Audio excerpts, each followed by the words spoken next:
अभी मजा आएगा ना भिड़ो। खाई खाइबे हाँ हम खाइए लेम। ना खिया मेरे सारे न खिएबे ना न खिएबे। पहले पापा बोल तब खियाए।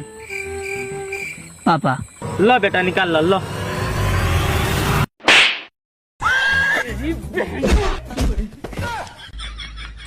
माधर चोद बाप के सामने सुरती खइयन।